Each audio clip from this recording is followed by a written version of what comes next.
Continuamos en día a día, llega el momento de hablar de nutrición, esta vez nutrición más familiar y, cómo no, para hablar de este ámbito nos acompaña Well Nutrición, en este caso Nuria y Laura, bienvenidas. Muchas gracias. Bueno, como decía, enfocando un poco estas dietas o comer saludable de forma familiar, claro, se vive en familia normalmente con niños y padres. ¿Cómo hacer un menú saludable, por así decirlo, para toda la familia? Pues al final en consulta lo que vamos a trabajar es en ese ambiente familiar, porque muchas veces intentamos enfocarlo al peque de la casa, que vemos que tiene algún tipo de problema o lo que sea, y al final lo que hay que trabajar son los hábitos en toda la familia. Eso es muy importante. Y luego encima también venimos, ya han pasado, pero se arrastran, ¿no?, esas comidas navideñas. También hay que enfocarlo para recuperarse de esas épocas más pesadas. Sí, al final nosotros lo que intentamos enfocar en consulta siempre es ese enfoque a nivel hábitos y a nivel objetivos que tengan sentido, que sean realistas. Entonces, en ese ámbito familiar o enfocado en la consulta con niños, claro, obviamente las fiestas son un periodo completamente distinto y puede ser que tanto los propios padres como los niños hayan disfrutado de pues, muchas comidas muy distintas a lo que hacen de normal, pues fritos, dulces, comidas mucho más copiosas. Entonces es verdad que la vuelta a la normalidad puede ser un poquito más complicada de forma general.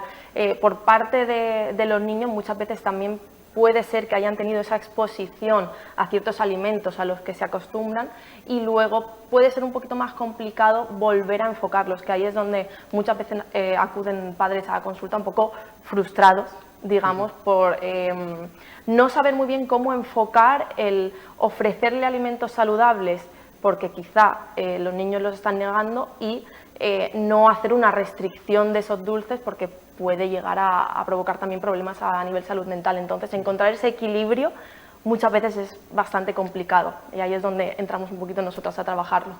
Claro, Laura, porque a un niño que ha tenido la bandeja de dulces durante un mes en su casa, ¿cómo le dices tú, oye, no comas más dulces? O simplemente es, puedes comer, pero ya no lo vas a tener encima de la mesa, tienes que volver un poco a la rutina más diaria. No lo entienden muchas veces.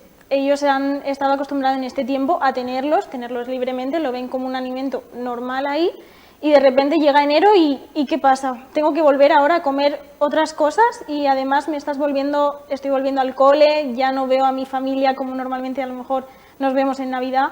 Entonces para ellos puede ser una situación difícil y esas familias se frustran mucho con esa situación, entonces cuesta un poco encontrar ese equilibrio en esos momentos. ¿Y existe algún tipo de dieta para quizá darle un poco de dulce y a la vez algo sano, o algún tipo de alimento que atraiga, ¿no? Porque muchas veces los niños comen con la vista, ¿no? Un alimento que sea muy vistoso y a la vez sea enriquecedor para ellos. Yo creo que no lo enfocaríamos tanto por ese camino. Normalmente lo que hacemos más en consulta es exposición a alimentos que sí que puedan ser nutritivos para ellos, que les den energía en su día a día y que al final pues sean óptimos para su salud. Entonces no es tanto un te voy a prohibir este alimento, te voy a buscar alternativas como tal, sino voy a intentar exponerte estos alimentos que sí que van a ser óptimos para ti en este momento y voy a intentar que vayas a ellos, pero aún así no desde un punto de prohibición, de no te voy a dejar comer dulces. Entonces, al final también aquí entra un poco ese trabajo en casa de que la familia también esté metida en esos hábitos, porque al final, si tu hijo ve que naturalmente tú haces esa transición en este periodo de Navidad o en cualquier otro periodo, haces esa transición de pues ahora después de comer me voy a comer una fruta o por la tarde me voy a comer una fruta y ahora es esa fruta la que está disponible o está muy presente en casa. Al final, al verlo, muchas veces los niños también quieren un poco imitarnos y van a querer seguir eso. Y también pues hay que hacer un poco ese trabajo de exponerles por qué en este caso pues a lo mejor sería más conveniente que tomara esa pieza de fruta antes que un dulce o cualquier otro alimento. Al final ellos también entienden este tipo de cosas, aunque haya que tener mucho trabajo detrás y machacarlo mucho, pero pueden entender que es lo mejor en ese momento porque tienen que ir al cole y necesitan energía o por cualquier otra cosa. Predicar con el ejemplo, ¿no? Sí, como básicamente. Aquel que dice, porque muchas veces también quizás los padres puedan cometer el error de decir, no, a ti es que te toca comer verdura, pero en el plato del padre o la madre no hay verduras. hay que un poco solidarizarse con ellos y hacer comidas para todos que puedan comer todos. Exacto, estamos acostumbrados a ver esas dobles realidades de, no, yo me pongo algo en el plato y a él le pongo otra cosa diferente. Muchas veces los niños necesitan ese ejemplo a seguir. Si ellos ven que nosotros comemos con normalidad verduras y comemos a la vez diferentes alimentos con ningún tipo de carga emocional, sino que los comemos todos de manera normal, ellos también al final lo hacen. Si ellos ven que la verdura tiene el mismo significado emocional que la pieza de fruta o que el postre, pues se lo toman todo igual, no hacen esa diferencia que tenemos nosotros como adultos por desde pequeños haberlo hecho un poco bueno o malo. Y también se dice que cuando eres niño es cuando más conceptos absorbes, ¿no? ¿Cómo es tan de importante es que un niño o una niña sepa desde pequeño lo que le es saludable y lo que no? Pues como para cualquier persona, al final hay gente que llega a la edad adulta y esos conceptos no se le han enseñado desde pequeño y entonces es un proceso mucho más complicado. Pues obviamente si empezamos a introducir ciertos conceptos ya desde pequeños, les va a quedar mucho más claro. De todas formas, pues hay que hacerlo desde ese punto de, digamos, no restricción, ¿no? Y enseñar, intentar no hacer esa diferenciación siempre de bueno, malo o incluso, podríamos incluso entrar en el saludable, no saludable, porque habría que determinar y qué es no saludable, cómo le explicas al niño qué es lo que no es saludable y por qué es así, sin entrar en esos conceptos de es que esto es bueno, esto es malo. Entonces, en consulta siempre intentamos trabajarlo un poco desde esa parte de este alimento va a ser más nutritivo o más óptimo porque tiene estos beneficios a nivel salud. Y o sea, os podría sorprender lo mucho que aprenden los niños, incluso en otro tipo de consultas, por ejemplo, por mi parte que trabajo mucho digestivo, al final son temas muy complejos y aún así pueden llegar a entender, si queremos trabajar el concepto de la fibra, de cualquier cosa a nivel intestinal, aunque hay que trabajarlo obviamente mucho más sencillo, con juegos y demás, también lo consiguen entender y al final es un concepto que ya se les queda y a largo plazo lo van a seguir teniendo ahí aprendido. Así que... Y luego también, por ejemplo, los niños tiran a veces mucho por bollería industrial, ¿no? Y por dulce y ¿hasta cuándo de bueno, entre comillas, es que un niño tome ese tipo de alimentos procesados? Al final tendríamos que ver un poco, valorar cómo es la alimentación de ese niño en general.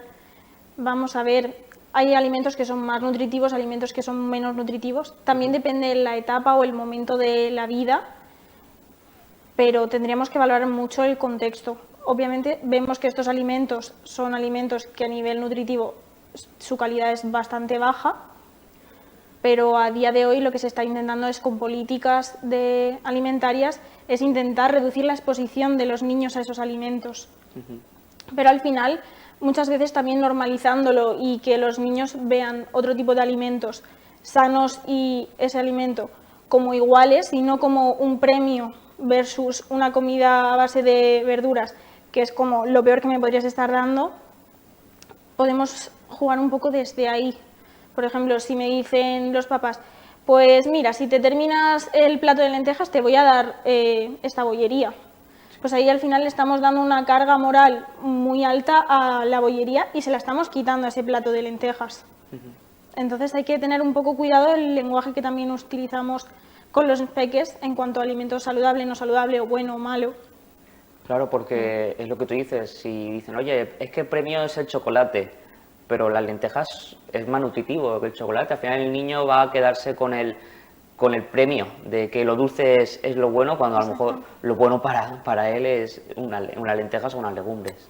Sí, en general al final siempre toca ver un poco desde dónde trabajamos ciertas cosas, el lenguaje que usamos y demás, entonces en estos casos esas otras estrategias que hemos estado comentando más a nivel exposición siempre es lo que más funciona y al final yo añadiría también un poco respecto a lo que comentabais antes que todo se basa tanto en niños como en adultos un poquito en ese equilibrio, con lo cual por mucho que nosotros tengamos estudios detrás y cualquier cosa de, vale, pues obviamente los ultraprocesados tienen ciertas consecuencias a nivel salud, obviamente hablamos de un consumo muy repetido, muy excesivo. No pasa nada si en una alimentación que está basada completamente a nivel vegetal, con legumbres, con frutas, con verduras, con pescado azul, con carne, con toda esa variedad, o a nivel vegetariano, pero siguiendo con esa variedad, si yo de vez en cuando meto esos otros alimentos ultraprocesados, al final el valor protector, digamos, que tienen esos alimentos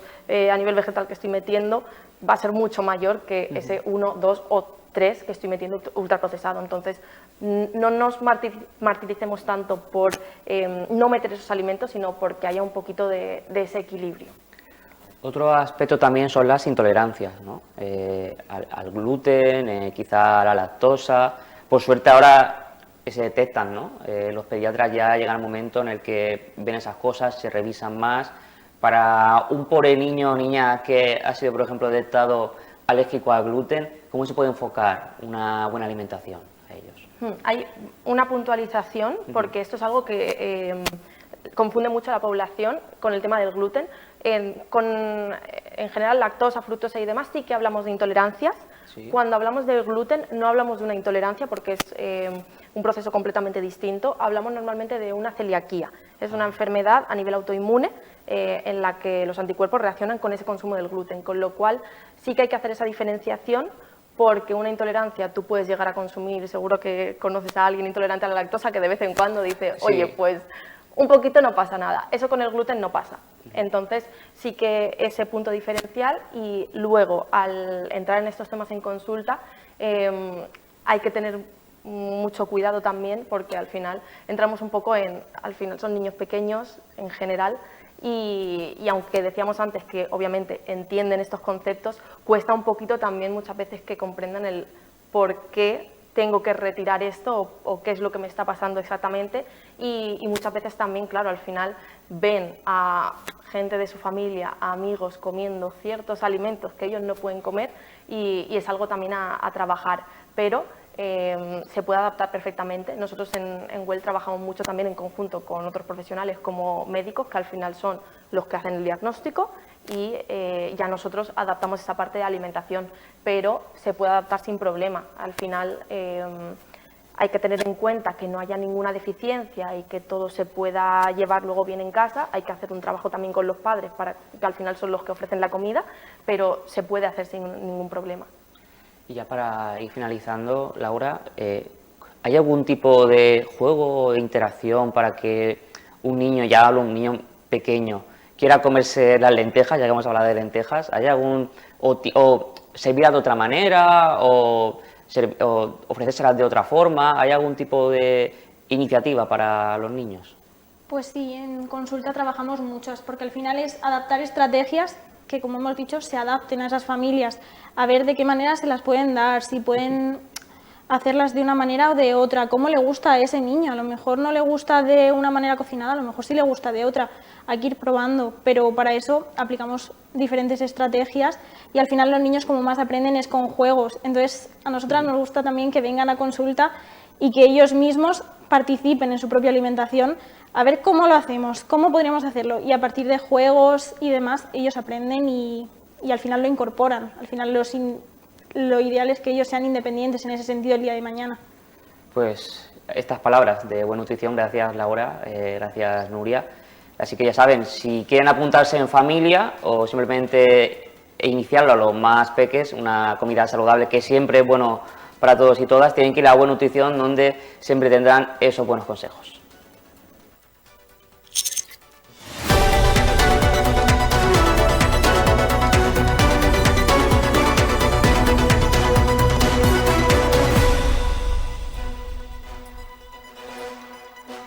Bexa, Grupo Horizonte y la Casa de las Conchas han patrocinado este programa.